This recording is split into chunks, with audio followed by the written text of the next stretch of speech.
Et voilà de retour sur le plateau de Smartech. Alors vous le savez, on entame la deuxième partie de cette émission. On va partir notamment faire un zoom sur une innovation. On va revenir sur une première mondiale, la greffe d'un œil imprimé en 3D sur un patient londonien.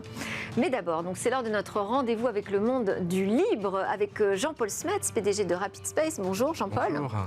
Alors toi qui nous fais découvrir ce monde du logiciel libre, de l'open source, aujourd'hui tu vas nous parler d'un sujet que moi j'avais vu nulle part ailleurs encore, une entreprise qui vient de recruter 2000 personnes pour faire du logiciel libre en Chine. Oui, alors c'est l'entreprise Union Tech, qui est une entreprise de Wuhan. Donc j'ai reçu un coup de fil d'un de ces ingénieurs qui parle français, qui a été formé en France. Et Wuhan, en fait, c'est une ville qui a une longue relation avec la France. C'est la ville de Dongfeng, qui est le partenaire de Peugeot Citroën, aujourd'hui Stellantis en Chine. C'est la ville du laboratoire P4. C'est une énorme ville de 10 millions d'habitants qui avait... quand la Chine était encore ouverte, des liaisons directes en avion. Et donc maintenant, c'est la ville aussi d'une distribution Linux originale qui s'appelle Deepin. Originale. Oui. Pourquoi Deepin est une distribution originale? D'habitude, les gens en fait prennent une Debian, une Ubuntu, la changent un petit peu, mettent leur nom dessus et disent que c'est une nouvelle distribution. Et en fait, Deepin, c'est différent parce qu'en fait, ils ont redéveloppé complètement toute la partie environnement graphique et expérience utilisateur depuis de nombreuses années. Au lieu d'utiliser GNOME et KDE, ils utilisent finalement ce qui s'appelle le Deepin DE comme desktop environnement. Et ils ont écrit donc l'application de terminal, de parcours des fichiers, de visualisation de la musique, de la vidéo. C'est un peu le même état d'esprit que ce que peut avoir Apple quand il redéveloppe toutes les applications pour aider l'utilisateur. Et donc en fait, Deepin aujourd'hui, c'est une distribution dont les utilisateurs disent qu'elle est particulièrement agréable à voir. Et ça a pris, j'imagine, beaucoup de temps. Depuis quand existe Deepin? Alors, 18 ans, ça c'est encore plus surprenant. 2004, ça a commencé comme une Debian adaptée à la langue chinoise. Et pourquoi c'est incroyable? Parce qu'on ne le sait pas, mais la Chine, c'est le paradis de Windows et de Microsoft. Ah, ça c'est une surprise. C'est Windows partout, à l'université, à l'école, dans le gouvernement. Et à la limite, l'enseignement du logiciel libre est quasiment banni. En 2011, lorsque l'université d'électronique de Hangzhou, c'est la ville d'Alibaba, a voulu introduire un cours sur les logiciels libres, le cours a été stoppé 1 an après. Parce que ce qui se passe en fait en Chine, c'est que quand on fait un cours, on doit demander la permission à Pékin, au ministère.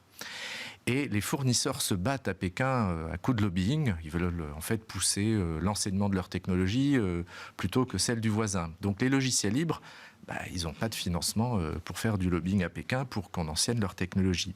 Et il faut aussi voir que la Chine, depuis 1995, la visite de Bill Gates, en fait, a massivement adopté Microsoft et Windows. C'est le clan en fait de l'ancien président. Donc c'est cette visite qui a déclenché une adoption massive de Windows en Chine. Alors apparemment, il y a eu un accord entre le clan de Jiang Zemin et Microsoft en Chine. Un peu après, MSN, l'ancêtre des services Internet de Microsoft, mettait en œuvre les politiques de doctrine et de censure du parti en Chine. Et donc c'est pour ça que depuis 1995, Windows est absolument partout, plus que n'importe où dans le monde. Et donc comment a fait Deepin pour survivre dans ce contexte? Tout le monde se pose cette question, c'est ce que j'essaie de comprendre. Parce que c'est pas la première fois qu'il y a des distributions Linux en Chine. Avant, on a eu Red Flag, on a eu Qilin, NeoQilin. Qilin, c'est même une création du laboratoire de cybersécurité de l'armée chinoise. Et même Qilin a un mal fou à percer. Parce qu'en fait, ce qui s'est souvent passé, c'est que, par exemple, vers 2007, le gouvernement chinois disait on va interdire Windows. On voyait sortir une distribution, je crois que c'était Red Flag à l'époque, puis après, on n'interdit plus Windows et on ne parle plus de Red Flag. Donc, ce n'était pas un soutien sérieux au libre. Et là, ce qui a changé, c'est justement le rachat de Deepin par la société Union Tech, l'embauche de 2000 ingénieurs et un accès finalement au marché public qui ont l'air d'être accéléré en Chine. Bon, grande nouvelle. Et donc, ce qui a aussi changé, c'est le business model. Oui. Parce qu'en fait, le système UOS aujourd'hui, en fait, est un système qui est vendu sous licence, avec en plus une commission sur un App Store. D'accord. Donc, on pourrait le comparer à un Android? Oui, Android, en fait, on le connaît tous aujourd'hui.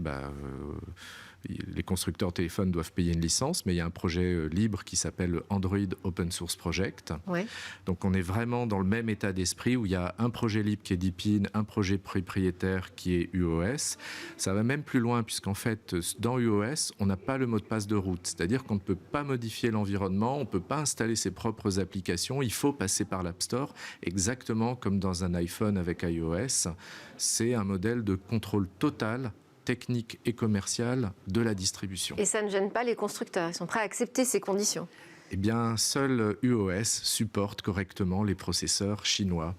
Parce qu'en fait, il y a quelques années, le président Xi Jinping a dit on ne veut plus d'Intel, on ne veut plus de Windows, parce qu'on pense qu'il y a un risque en termes de sécurité pour le gouvernement chinois. Donc le gouvernement chinois passe commande d'ordinateurs avec des processeurs, alors on ne connaît pas encore leur nom beaucoup en France, mais c'est Phytium, Sunwave, Jiaoxin, Longsun, qui sont des microprocesseurs fabriqués en Chine. Et la seule distribution qui les supporte correctement, il se trouve que c'est UOS de Union Tech. Donc il n'y a pas le choix. Et pour en fait répondre au marché public chinois aujourd'hui, c'est 3 millions de PC par an.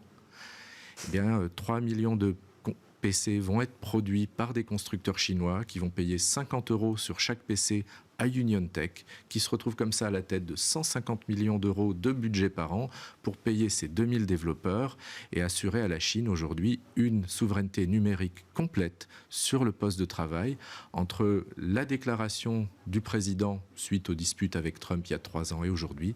Il n'a fallu que 3 ans pour atteindre la souveraineté.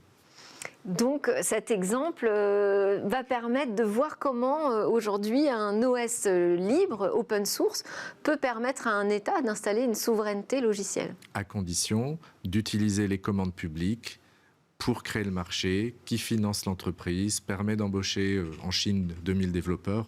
En France, je pense qu'il faut le faire avec une proportion, ouais, c'est ça. En France, on pourrait le faire avec 100 ou 200, on aurait à peu près le même résultat.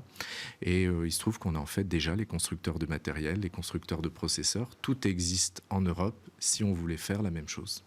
Merci beaucoup Jean-Paul Smets pour cette info sur la souveraineté numérique qui se crée en Chine à base d'open source. Jean-Paul Smets, je rappelle que vous êtes PDG de Rapid Space. À suivre dans Smart Tech, je vous l'ai dit, c'est notre zoom sur l'innovation. On va parler d'un œil imprimé en 3D.